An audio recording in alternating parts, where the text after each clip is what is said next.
everybody. Tonight we will have a special guest on boyznivy, Kyle Stanley, the setup man. And we'll talk about stuff here next with him on boyznivy.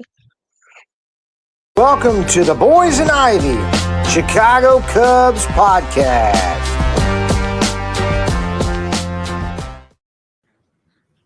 Hey, what's up, Cubs Nation? Welcome to the show. We have a very special guest on here tonight. I usually start the show. Parker's our closer of the show, but tonight we have the setup man, Mr. Kyle Stanley, joins the show. What's up, guys? Thanks for having me. Yep. Thanks again for coming on. So we're excited about this episode. The Cubs got a win today, 6-4, big win for us. You agree, Kyle? Oh, of course. Any win when you're in a playoff hunt is a big one, but especially when it's against the Brewers. And we're about 2 hours away from game number 2, so I'm getting ready for that. Be nice to get a sweep. Owen Cassidy hits his first home run of the day, or first home run of his career. Had 3 RBIs on the day, and hey, I'm glad he's in the lineup. Yep. I am too. Parker, what'd you think of it? Parker was stoked. Yeah, I was super happy, and we even posted a picture of me wearing my Patrick Mahomes wig that looked like his hair, and I was raising the roof. So, Parker, what's the bobblehead of the day? Bobblehead of the day is Dansby Swanson and Mallory Swanson. Just got this at the game on Sunday. It's pretty cool. Cubs yesterday lose after pounding out a whopping 2 hits. Cade Horton went out of the game 2 2/3 of an inning, had a blister on his finger, and Kyle Tucker needs to rest. What do you think about that, Kyle?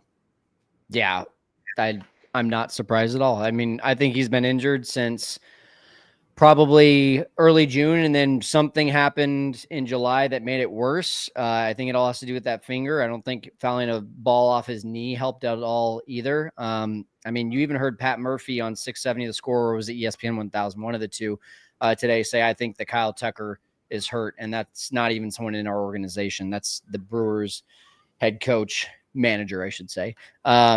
So yeah, I mean, he thinks he needs rest, and I'm well over a few weeks beyond of wanting him to rest. So I'm glad they're finally doing it.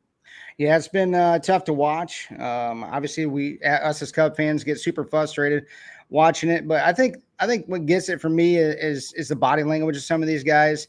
It's something that is, I try to teach Parker is, body language is a big thing because baseball is a lot of mental.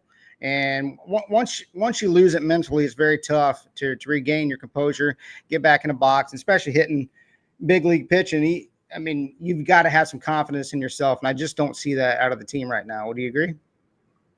Yeah. Was that question for me or Parker? For you.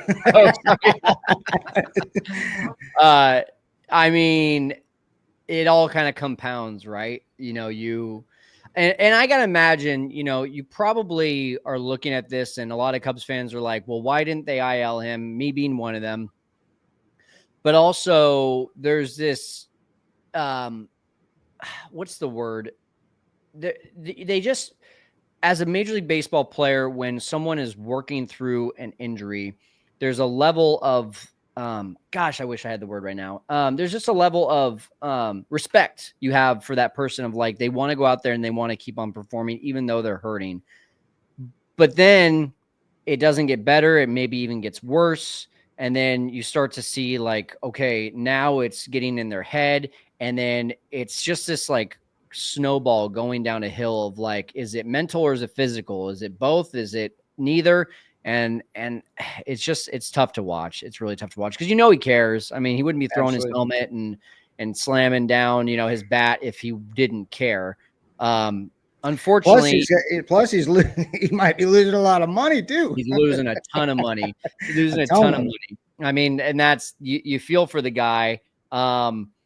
Selfishly as a Cubs fan, I think if it comes out that there was an injury and now he has to settle for like a Cody Bellinger kind of deal with the Cubs, kind of works out for us because I do think this is probably going to be the worst year of his prime career. But I mean, gosh, yeah, you feel for the guy.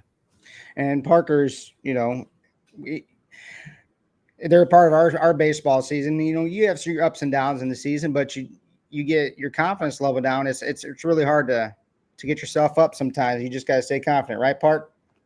Yep, and I saw one of your videos that you posted pretty recently, and it seems like you're pretty big on the young guys because posted videos like of the Cubs striking out, and then the young guys are hitting home runs left and right. I posted a video like that. I think it was I think it was a setup, man. Okay. Well, I mean, I want Owen Casey to get a shot. I think Moises Ballesteros has one of the biggest hits all season, and it's a absolute shame that he gets sent down the day after. So I just think that if you're serious about winning a World Series, winning and getting to the playoffs, that you and you're going to go out there and say like, hey, we're going to play our best guys, then play your best guys. And Absolutely. that's all I want. And then the morning after, when I seen the thing comes out that they sent Moises Ballesteros down after that 3-run double against Milwaukee, Parker, because we're big fans of those guys, because we live here in Indiana, and the South Bend Cubs are in our area. It's about an hour and 20 from here, but they come to Fort Wayne and we go down and watch those guys. So we've watched like PCA, Owen Cassie, Moises, Brendan Davis, all those guys come through there, and we've always been big on the young guys. So it's good to see them get their chance. Hopefully Mo can come up and he can get a shot, because I mean, we probably should put Kyle Tucker on the IL right now to bring him up, and hopefully he gets to come up and do some damage in the box. So we met you at the Cubs convention. How many Cubs have you been to? A bunch of Cubs conventions? No, that was my second. So I've only been to 2. Yeah. So I went a long time ago, but I think Parker's been to 2 now. So we've taken the last 3. Oh, 3. Yeah, my bad. That's an error. Eon Dad, right? So, but that was our 3rd one that we got to meet you, and we met Sam and Matt Cozy as well. So we've kind of kept in contact with them. They've had Parker on this show, and they've been on this show before, and it's awesome to see their success too, and all the other guys that's doing this, because we love the Cubs and we like doing this. We enjoy doing it. Yeah, I mean, I think you said it best. I don't have anything else to add. So what about your podcast journey? When did it all start for you? Oh goodness, Cubs or podcasting in general? Podcasting in general, or Cubs, whatever you want. Yeah, I mean, I was a sports anchor right out of college, so I've always been doing some version of content since I was 19 years old. Got into real estate when I was 31. So this was 2019, and started a real estate podcast at the time. And then did well in that industry and said, okay, what do I want to talk about on a daily basis and not have to get paid for it? And it was the Cubs. So that was 2023. One of my very first interviews was actually Ted Lilly, which was really cool. Got to go to his house. He doesn't live far away from me here in California.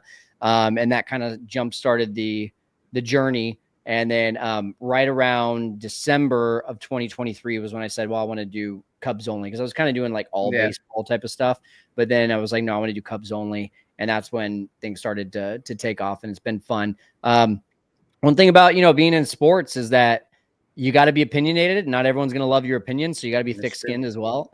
So that's something I've had to learn along the way too. No, we've been toying around. I've had one before, but Parker, he's a big Chiefs fan too. Parker, let him know your other podcast. Big Skin Park. It's about the Chiefs. It's pretty fun to do. I like doing it. And I love talking about football because I know a lot about it, but I also know a lot about baseball, especially from the past years. Yeah. So how'd you become a Chiefs fan, being where you're at, and especially being a Cubs fan? So, I mean, I kind of have to be a Cubs fan or I'll get kicked out of the house, but that is very true. Fly or die, kid. And I became a Chiefs fan when Mahomes was on the cover. So in 2019, so I saw him on there, and I said I'm a Chiefs fan. And I was a Chiefs fan. I watched them win their Super Bowl versus the Niners the first time, and then on. So he wasn't a fair weather fan. I'll admit he liked him before the run. There you go. So we'll talk a little Cubs. Kyle, at this rate, are you concerned the Cubs will repeat the 2023 playoff collapse? I'm getting nervous. I'm trying. The answer to that is yes. I'm trying to think of 2023 is even what I compare this to, because everyone keeps on comparing to 2004, where they had a pretty commanding lead and then lost both of those, the division and the wild card. I'm just kind of I mean, I hate to say this, and everyone has been ripping me on Twitter /X, whatever you want to call it, recently, of being negative. I mean, I'm just going off of my experience as a Cubs fan of just continually being let down, and 2016 being the exception. And I've been a Cubs fan since 1999. So I missed the home run chase by 1 year. And I don't know, it's just kind of in your blood. Like, we've always been the underdogs. We've always been the guys that, like, you just don't expect to make the playoffs. And then when they do get a chance to make the playoffs, they blow it. And I really thought when they won the World Series in 2016 that we were changing the narrative of this organization, but that only lasted, basically 3 years, from 2015 to 2017. And then everything since then has been back to norm. So am I concerned? Yeah. Do I think that they can right the ship? Absolutely. And there's been great signs. The win against the Brewers today shows, like, this is a team that coming in had won, 15 out of 16. And the Cubs took it to them. It was only a 6-4 score, but it felt like they won like 12-5, Yeah. And so there's a lot of hope. I think a few things have to go right. I think the starting pitching needs to continue to do what it's been doing. Kyle Tucker has to come around. And if he doesn't come around, let's just assume that he keeps on slumping or is really hurt, then the supporting cast has to figure it out. A big 3-run homer by Willie Castro, they're going to have some unsung heroes each game if they're going to do it without Kyle Tucker. And I think that the shot of them doing that, having unsung heroes each and every win versus just Kyle Tucker figuring things out is a lot less likely. So I just think, long story short, Kyle Tucker's got to figure it out. If he doesn't, even if they do make the playoffs and they limp their way in, I don't know how good I feel about that. So they got some time to turn it around. 37-ish games left. They got some time. Yeah, all you need is a chip and a chair in the playoff race. So hopefully we can put it together. But we've, over these last 3 years, they've got to be ready for August to be over. Half of our lineups got to be ready for August to be over. But look, last year, was it May that we had a terrible month? The year before that, in September, we were like 10-16, and we went from like 90%, having a 90% chance to make the playoffs, to blowing it, So I think we're at like 96, 97% chance of making the playoffs right now. So, but I've seen some bad things. So, I've been watching this team for 40 years. So it's Parker, how do you feel about it? I don't know, but Parker's confident. I am confident in them. We can't have a drought every year where 1 month we can't hit the ball and we're not scoring any runs. I think we just need to bounce back, and it looks like Pete was in a big slump, and now he's starting to get more hits, and I hope that ends up turning into Kyle Tucker. So it's all the baseball gods almost. Yeah, just reset. You got to reset. Absolutely. So we were at the game on Sunday. What were your thoughts? And when the air show stuff was going on, so what were your thoughts on the Boo Birds air attack on Kyle Tucker this weekend? First of all, it wasn't just Kyle Tucker. The team got booed. I think it was Friday's loss against the Pirates as well. So Wrigley is just, the fans are frustrated. And again, I go back to 2016, like the tone was set during that great run. And we understood, okay, get rid of everyone in 2021, restart. Well, it's been 4.5 years. And they're just, this was a year that everyone was kind of like, we could do well. And then as soon as you see, like, wow, they're tops in the league multiple times during the season where they've been number one in baseball from a record standpoint. And to just see this kind of, I don't want to call it collapse yet, because I mean, in the month of August, they are, what are they now? They're 7 or 8 and 9, something like that. So that's not a collapse. It just feels like it's a collapse because we can't score any runs. I think today was actually only the third time since in the month of August they've scored more than 5 runs. So that's wild because in the month of April, their average was 6 runs.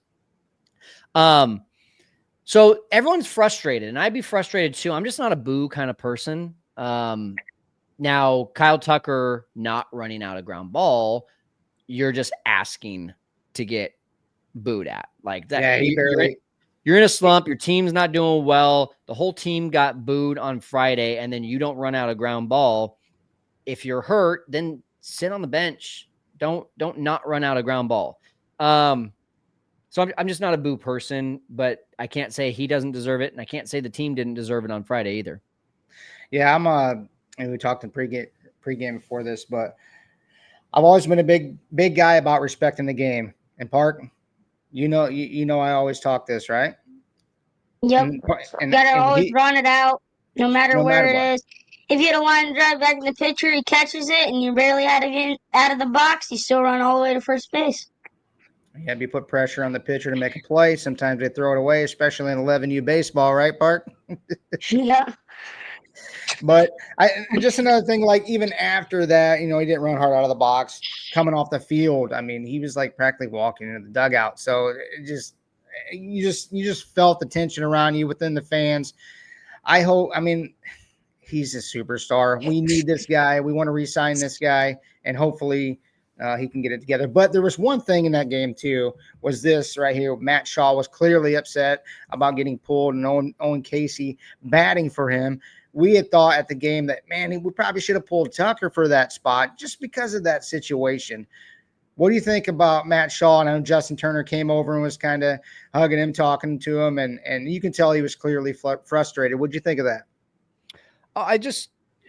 First of all, Matt Shaw is deserving of getting that at bat. And Craig Counsell continues to make really bad decisions about the lineup. There's nothing else to it. It's bad. Even in this game 1, when you look at Willie Castro, he hit a 3-run home run. Congratulations. Maybe there's something in the scouting report that I missed, but this guy's been a negative WAR player since he came over to the Cubs. He's only had like 5 hits and 35 at bats, something like that. And he's batting 5th, and Nico Horner is sitting.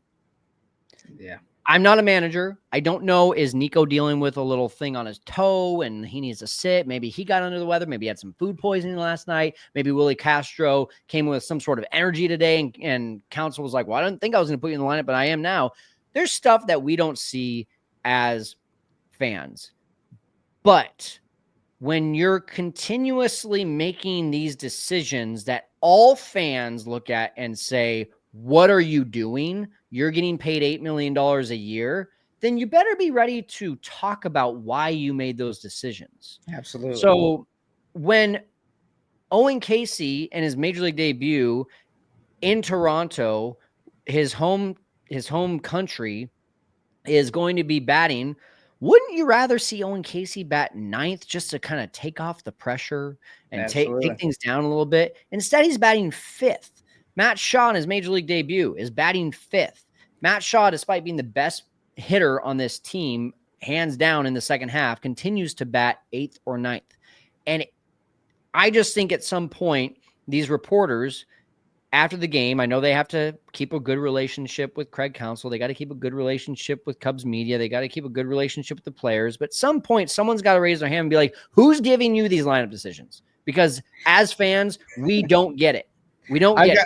I've got something for you, Kyle. There's something fishy going on, and I wondered this because me and Parker talked about this. We called it the chat GPT lineup, and Parker, we brought this up, and then he's like, "What the heck? Why isn't Nico Horner in the lineup?" Did you not, Park? When we looked at this lineup, that. I was like, so there's no second base. So this might be a conspiracy to all the Cub fans out there, but here is the suggested lineup for today, this first game. Ian Happ, lead off, Michael Busch second, Seiya third, Kyle Tucker, which was replaced by Castro, PCA, Owen Cassie, Dansby Swanson, Matt Shaw, Reese McGuire. That's what it spit out. So I'm like, whoa, what's going on here? Is Craig punching chat GPT to make out the lineup or what? I mean, I don't know if you guys saw are you guys on Twitter? Yeah. I don't know if you saw my Chat GPT lineup, but I liked it a whole lot better than anything he's put out recently. Did you see that post I had? It was when was it? 2 days ago? I think it was yesterday or 2 days ago. I asked Chat GPT, if you were Craig Counsell, what would your lineup be against the Brewers today? So it was yesterday. And please factor in the previous 30 days of performance from the Cubs players. And it said, leading off Nico Horner, second Pete Crow Armstrong, third Michael Busch, fourth Matt Shaw, 5 Kyle Tucker, 6 Seiya Suzuki, 7th Ian Happ, 8 Carson Kelly, 9 Dansby Swanson. I'm not saying I love the lineup, but I like it a whole lot better than anything else I've seen out there. Mm-hmm. I like it too. We've been me and Park's been going crazy about putting Nico in the leadoff spot for a while. You know, one pushback I'll have to that, because Nico's my favorite player. He's just never proven that he can consistently get on base and hit for a high average in the leadoff spot. I think some guys are made for it mentally and some guys aren't. I don't know that Nico's made for it mentally, because they've given him a lot of opportunities and he's just never taken it by the bull by the horns. One guy that did take the bull by the horns was Pete Crow Armstrong, and we've never tried him again at there. He had like 9 games and had like a 1,700 OPS or something like that from the leadoff spot. And then when Ian Happ came back, they said, okay, go to the 3rd or 4th spot, which was fine because at least he's in the top of the lineup. But I would like to see him back up there. I think he's the guy that does say, like, yeah, I'm made for that. Let's go. And Parker will tell you firsthand. Parker, watching him in the minor leagues, what happens when they put PCA as a leadoff guy? They win. They always win. They won the South Bend won a single A championship. Tennessee, they done really well, and AAA as a leadoff guy, he was a dog. And we've been saying it a long time. But yeah, I don't know. I've been saying it too, either Nico or PCA. Mostly it's been PCA, but I know he strikes out a lot. Parker, here you go. Well, Craig's comments on playing the best guys is he's taking a stab at the young guys. Like, why are you not giving them the chance? Because, well, you gave Pete the chance finally. Now he got a year. He was not playing very well, and then now he's playing really good. So I say we keep Moises up. Let him have a few games. If he does bad, we'll probably just send him down again, like how we did with Pete, and then brought him back up the beginning of the season, and he showed who he actually was. So maybe we can just give them guys some chances and let it out. Yeah, I think right now you would have to see someone go on the IL. So Kyle Tucker would have to go on the IL for Moises to come up, because they're not going to DFA Justin Turner. And outside of that, who else would you make a transaction for to get them off the bench right now? So it would have to be an IL situation. I was really surprised, given that Amaya went down, that they went with Casey instead of Moises. Because I thought that was going to be the call-up. I thought it would be Moises before Casey. Moises has done it all season long. Casey's been on a heater the last, couple months. I want to see them both in the lineup, though. I'm with you. I want to see them both. Man, we're going to have that'd be 4 guys under 23 if we get them all, right? In the lineup, let's see. So, yeah, because you got Pete. You got – how old is Shaw? Is he 23? I think he's 22. 22, 23. I know Moises is right. What, 21 maybe? Yeah, he's 20 or 21. And then Casey, I think, just turned 23, is about to turn 23. And those guys have already won together. Why not? Sometimes you need – so I had a conversation with Willie Harris back at the Cubs convention, and this was the year that they brought Pete up there at the end. And I'm like, man, why don't we bring these young guys up? Because sometimes you need a shot in the arm, like lightning in a bottle. Because there was a point that year, I don't know, you remember when Ellie De La Cruz came up and the Reds were just insanely on fire.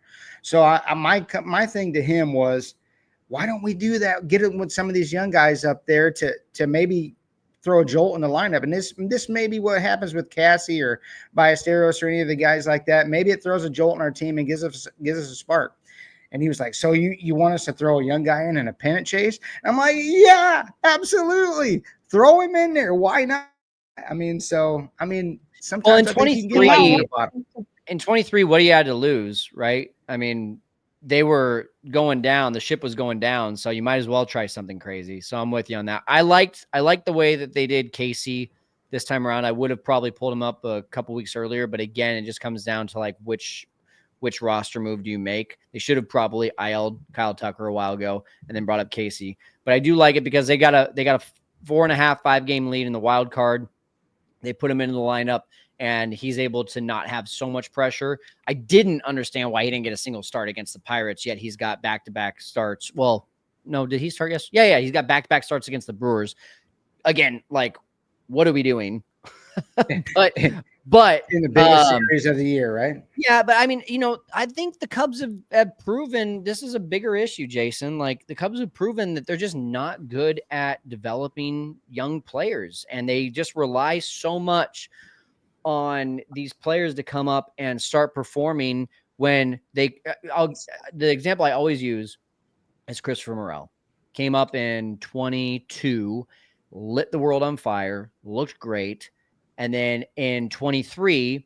You're wondering, well, where is he going to play? You're not supposed to be a playoff team that year. And third base made very obvious sense in 2023 to try him out at. What did you do? You tried him in every other position except for third base. And then in 2024, when we are supposed to be a playoff team, then you said, well, now's the time to try him at third base. We aren't giving these guys a comfortable landing. Think of Matt Mervis in 2023. They didn't pull up Matt Mervis until they needed Matt Mervis, saying, oh, look, we happen to be a playoff team. Now come in and try to perform because our first baseman, who was it? It was Hosmer and Mancini at the time, right? And now we want you to come up and be the savior. When we ask these guys to come up and be saviors, it's not a good formula. When we have an opportunity to develop them, and we don't take that opportunity, then you're just asking for these guys to, I mean, they're under 25 years old. Your frontal I'm not a scientist, but your prefrontal cortex isn't developed until you're 25 years old. How are they going to handle this kind of pressure of being in a pennant race? So I'm with Willie on that side of it, but also Pete is cut from a different cloth. So I would have brought him up earlier in 2023. I did ask him a few things, and he was like, I said, and he was like the best hitter on the team. I said, PCA. This is Taylor. He's like, superstar. That was one word that he said was superstar. But like, Parker said about, bringing him up and then send him down. They, like you said, they, with Mervis and stuff, they don't let you get a good feel. Like yesterday, that spot that Owen Casey came up and bases loaded, I mean, he had to be nervous, right? We're watching that bat. We're like, why'd you swing at that? But when the nerves are going like that, you got to be nervous, right, Park? Oh, yeah. It's like you're a rookie. You don't even have your first hit yet.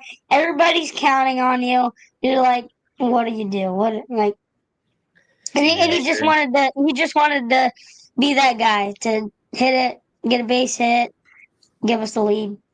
And here's my problem though, is exactly that, because they could have started Owen Casey against Burrows, against whatever Majinsky, whatever those mid-level pitchers are with the Pirates, and had a very soft landing. Instead, they said, hey, for your very first major league start in Wrigley, we're going to make you face Freddie Peralta. Fastball Freddie. Yeah, good luck. He's probably going to win a Cy Young or get close to it this year. Good luck. Parker's got a question for you here.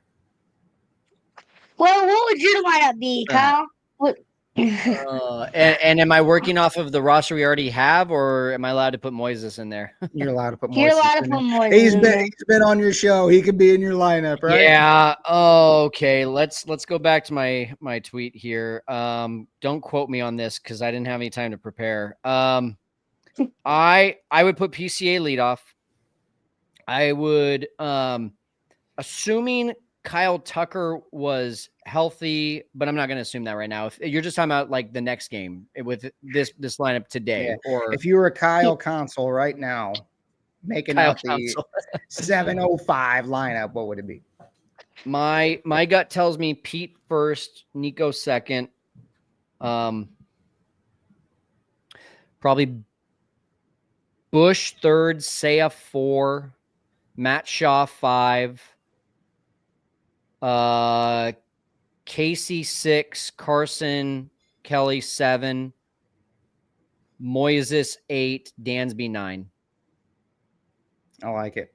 That's a good lineup. Parker, do you approve? I approve. Okay, cool.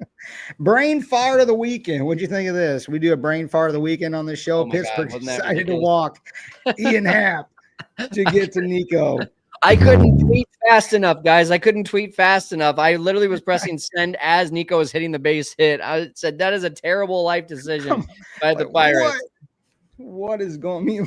What analytics guy back there that's doesn't have a single day of experience of baseball is saying, yeah, that sounds like a good idea. That's the Cubs. They love computers, man. Parker, what was your play of the weekend? I was impressed. I was impressed with this when he said this. My play of the weekend was definitely when we were at the game. Pete's on first. Carson Kelly hits a pop fly in the infield. So you say, well, he lets it drop. And then you say, well, that was a smart decision because Carson Kelly wasn't running hard out of the box.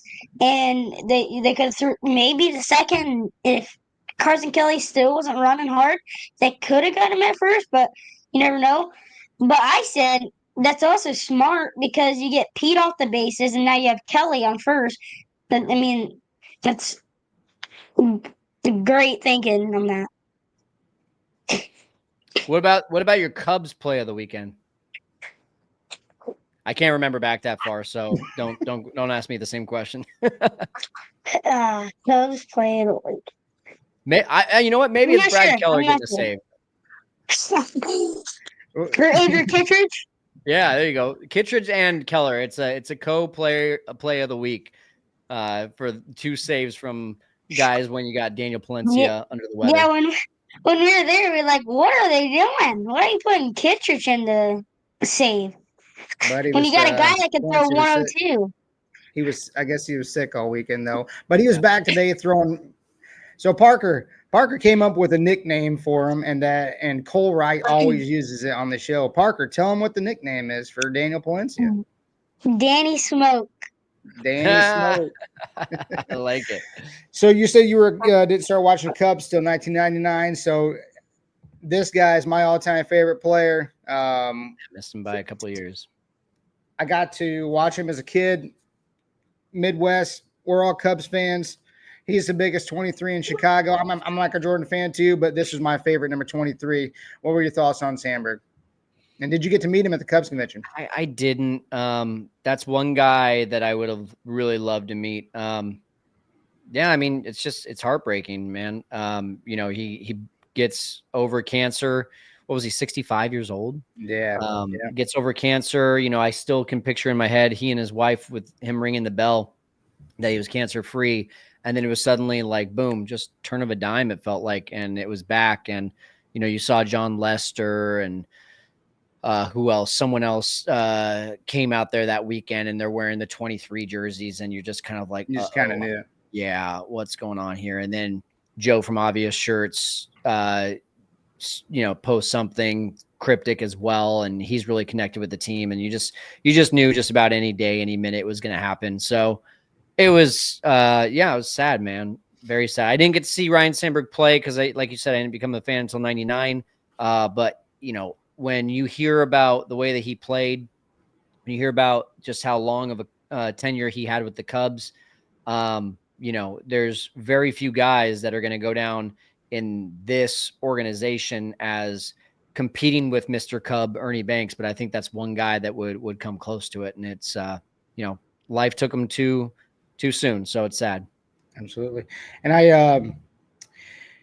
I say this too, inspiration helps win championships. So I wonder sometimes, like with what happened to Sandberg, if we play with a little bit of inspiration. I mean, you look at some of the times back in the day with, Kobe passing away, the Lakers win the championship. Last year, Fernando Valenzuela passed away there late in the year, about the same kind of time.